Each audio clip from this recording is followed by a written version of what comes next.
Hi everybody, this is Oliver Mattson, and I just broke yet another fucking computer. Uh, yeah, I had a really good computer. It only ran on 384 megs of RAM, and I thought, why don't I go ahead and try to shove in a lot more RAM, and when the chips don't fit, that means you must acquit. That means you need to stop. That means you need to refrain. That means that you shouldn't shove too hard. Nor should you, after you've done shoving too hard, turn the power on.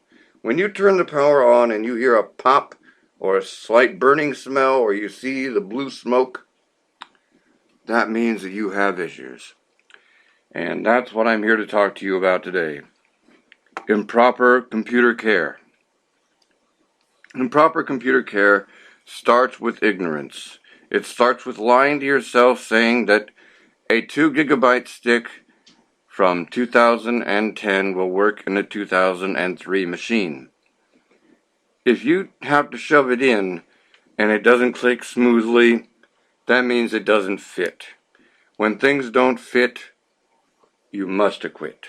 You have to give up at some point in time.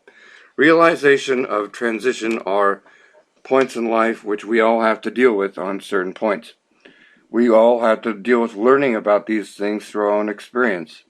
Our own experience details not only ourselves, but our own learning experience as itself.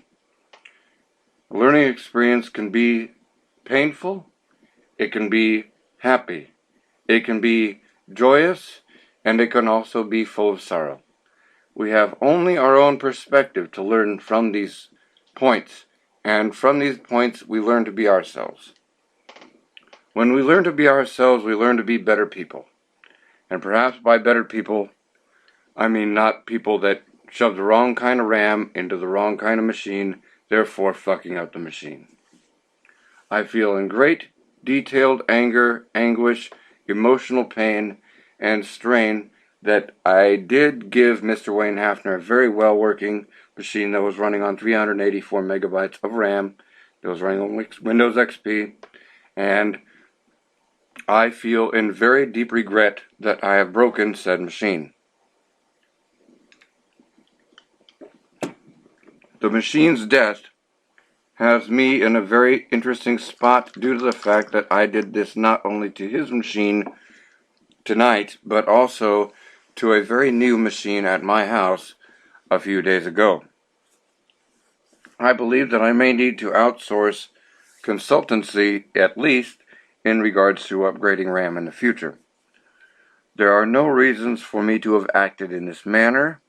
I have blown up more than 2 towers in the last 3 weeks doing said operations, and I am feeling full of guilt, I am feeling full of anger, and I am feeling full of pain. A pain that which cannot be described. I feel like a fucking moron. All I want to do is try to now just get another unit and try to transcend and not be the guy that I am. Because who I am is I feel like I'm a fuck up with computer repair right now. I basically feel like I've denied my own intelligence over the last 20 years regarding computer repair and comparative analyzation of repair of computers, and I threw that entire knowledge out the window because I wanted to try to force things to work. Using the Force could mean something Jedi-like. Using the Force could also mean using brute force on trying to shove RAM into sockets that don't necessarily fit. However, when you see the RAM light up bright white, the Force is not necessarily with you. There's no way that I can explain the pain that I'm dealing with right now. I feel like I've hurt myself, I've hurt the hardware that I was working with, and I've hurt my clients as well as some of my other future clients as well, because of the fact that I'm illustrating possible incompetence regarding the work. but I should be doing the research regarding the RAM types. I shouldn't be trying to shove 2 gigs of RAM into a machine that's only limited to 512 megabytes. I should be taking things in a different stride. I should be taking things slower. I should be taking things with more kindness. I should be taking things with more perspective. When I say more perspective, I mean not only in the self-preservation mode, but also in the preservation of the hardware, the sanity of the client, the sanity of the job, the completion of the job, and how I treat myself in general. These are things that I've been learning through life. I permit myself to have pain. I permit myself to have guilt. I don't permit myself to not learn anymore. I have now felt it is the time to say yes to learning, but it's not the right time to continue to burn up PCs. I feel a tremendous amount of guilt right now over the last week of destruction of computers and of video game equipment. I have now moved on to a certain point where I feel that I need to consider my emotions as part of the triggers for possible failure in my rushes into technological upgrades that may or may not be necessary in certain situations. If a computer's running good, leave it alone. That's what I need to learn inside. If it's running great, admire it. And try to step back. Use it for what it's worth, and try to get the best out of it. There was no reason for me to second guess that machine. There was no reason for me to second guess what it had. All I had to do was test it.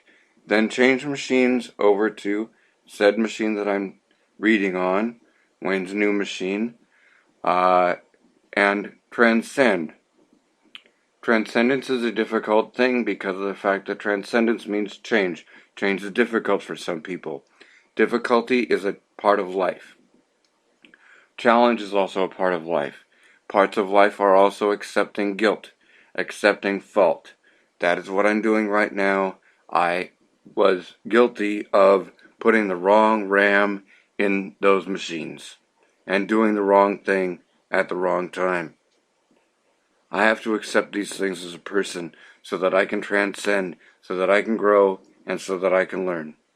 I need to read the RAM types, I need to look up data, and I need to open my boundaries more so that I can be a clearer and more responsive person. Not failing.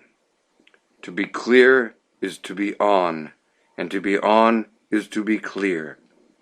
To be in the moment is transcendence from guilt to life, and life to stability and the possibility of success. Success comes in many manners. Manners in which list financial success, mental success, connection success, being able to move on with one's life and transcending pain. That is also success, as I am doing with these machines. I've not felt as intelligent as I have in years regarding such repair. But I know for a fact that I did do the wrong thing. I know for a fact that I do need to change. And I know for a fact that I do need to have more awareness in my being, as well as technical and logical mannerisms of thought. There is no reason for me to have acted in that manner, nor those mannerisms. To jump forward in an accelerated manner when one needs to take one's pace is to apply stupidity into an already confused situation.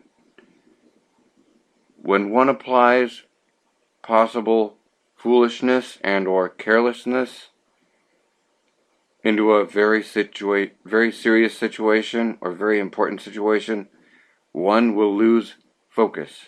When one loses focus, one will lose themselves.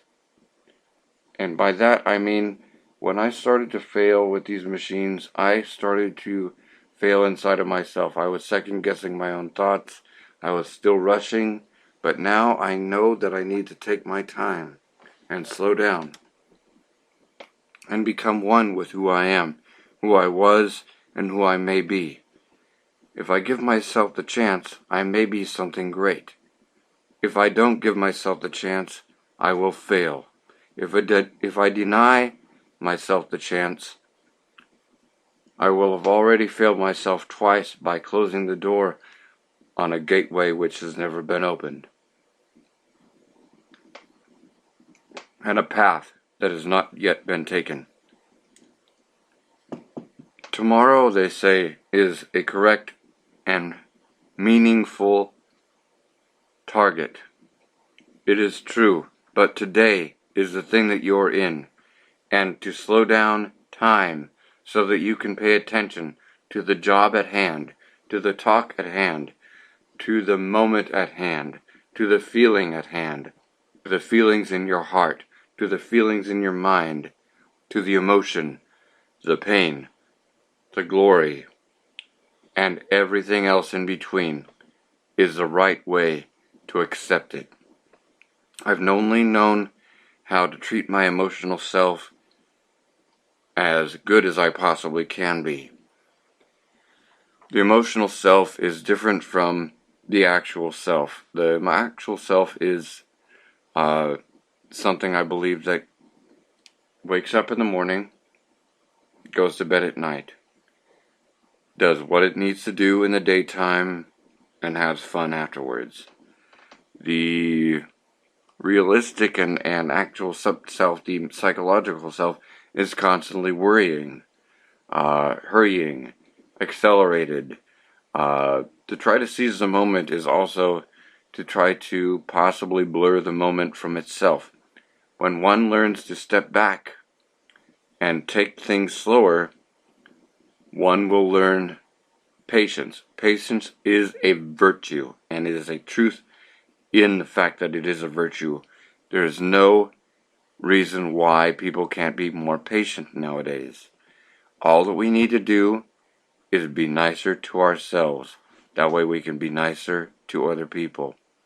If we don't have the chance to be clean and open to our own feeling, then we will be separate from who we are and who we could be possibly. Those computers breaking down showed me my impatience. It showed me my inability to recognize my patience, and then my view towards the goal, and then my introduction of impatience to into said achievement of said goal. The separation of the self from the emotional self would have been able to help me say, hey, you need to take a look at this nice and slow and not rush just to try to show off to your client or try to show off to Robbie and the radio people and everybody else, and try to get your show out on that unit and try to say, hey, look, I turned something that's only meant to do this into this when it was already running, and I could have just ran with it. But instead of trying to run with it, I wanted to overhaul it, and when I overhauled it, it broke, and therefore I'm feeling a pain right now. I'm not only feeling a pain in the fact that the computer died, but I'm also feeling a pain in the way that I thought, the way that I felt, and the way that I acted. The transposition of myself now relies heavily on my realization of the moment, my realization of the past, the separation of the things that I have no control over, and the things that I do have control over in the moment. I believe in myself now, and I am in pain, but I am clear, and I believe in myself, and I hope that everybody else believes in themselves too. I love you all. OCM. Take care.